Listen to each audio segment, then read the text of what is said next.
A lot of people are always asking me how they can sim or kind of figure out what's best for their character. A lot of gear is a small upgrade and BIS lists only really show the exact BIS item. So you want to know if you can actually take something and it's an upgrade. Well, yesterday on my fresh level 80 Death Knight, I had a similar situation where I wanted to see what the best situation was for me.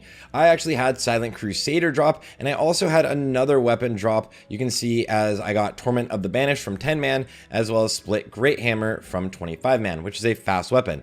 Well, this Death Knight is a Frost DK, and Silent Crusader is stronger than Titan Steel Bone Crusher, so I wanted to figure out if it would be better to have this in my offhand or if I would have it in my main hand and swap onto the 10-man sword that dropped in my offhand. I had to sim it to figure out what would be the best situation. So let's just dive right into that. All right, so the website everyone is using for their simulations, and this is not exclusive to Death Knight, is gonna be wowsims.github. I'm gonna actually move myself to the right side of the camera so you can see everything. Here we go. You can see that the sims are working for almost every single class, and this is always a work in progress. The simulations are always being updated, so it's not exactly perfect yet, but nothing ever is.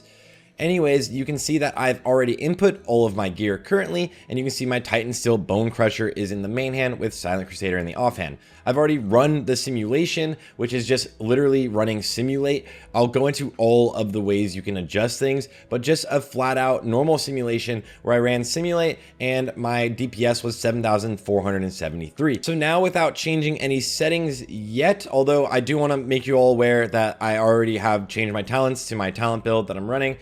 If I actually have the same settings and switch Silent Crusader into my main hand, bam, wait for it to click because it always takes a second, and then Torment of the Banished in my offhand, and run these simulations, you can see that my DPS actually goes up. Looking at this, you can easily tell what upgrades you're getting from the raids. Now I'm going to break down all of the settings and everything in a second, but let's just kind of go through it all one by one.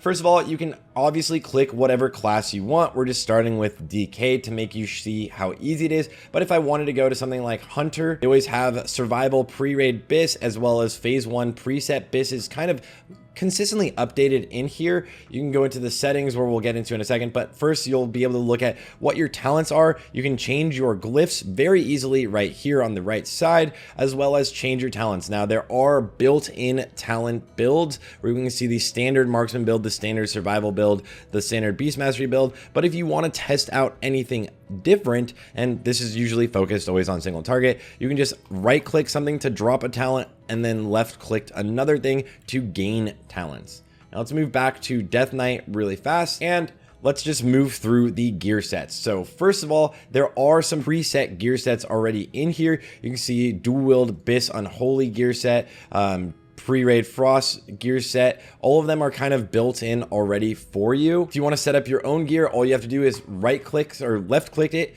and you can go and find whatever item you have. I would not go off of the EP plus or minus values here, guys. Be cautious of that. That is kind of a bait, really. So just look at whatever is your BIS, and then you get your enchantments right here. Choose your enchant, and then you move on to your gems. So you can then search for your gems, and then also for the gems, it will always kind of be set to match socket originally and also set to phase 1. You can change the phases to get the epic gems for later phases. Also, you can turn off match socket. I would always suggest turning off match socket because for actual Death Knights in particular, you gem everything strength. So you don't even match the sockets pretty much almost ever. From there, if you really wanted to, you can also change your stat weights. So change how well each stat affects everything. If you are unholy, it's already input correctly in here for the most part. But if you were, say, an unholy DK, your strength was actually just applying as 2 attack power, you could change it yourself to 2.7. And also you can change how many iterations of the simulations are run. This is again on a patchwork simulation, and we will get into that when we get into the settings. Also, you can look down on the left side. This is why I wanted to move myself to the right hand side.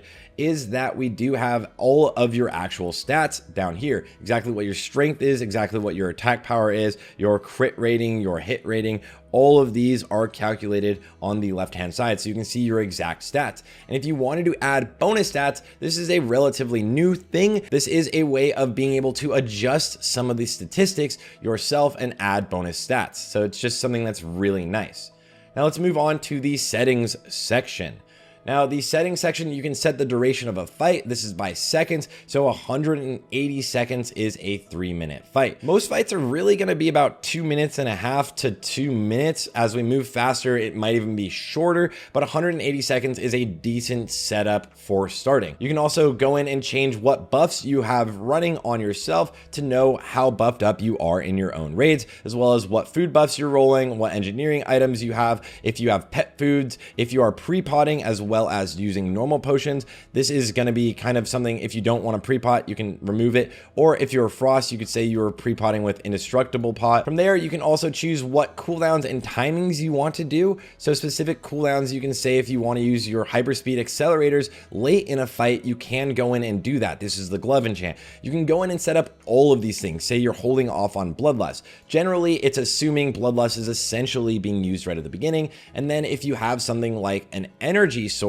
so if you were a rogue or a DK or a warrior, you could actually adjust your starting runic power or your rage or your energy, all of those things, just to make sure that you know that you have everything set up for a perfect simulation. Every class has a different settings section that's unique to your class. You can see for hunters, I switched over. If you want to turn on trap weaving and what are the intervals between your weaves, you also want to know if you are using viper or what your mana is, what your pet uptime is. All of these things can be adjusted within the simulations, and this is all on a free website that is phenomenal and very useful. Let's just say you're playing a arcane mage, go to your talents, arcane is already set up, run your settings, everything is already pretty much set up for you, and you have your BIS set up, Wrath Phase 1 Arcane BIS.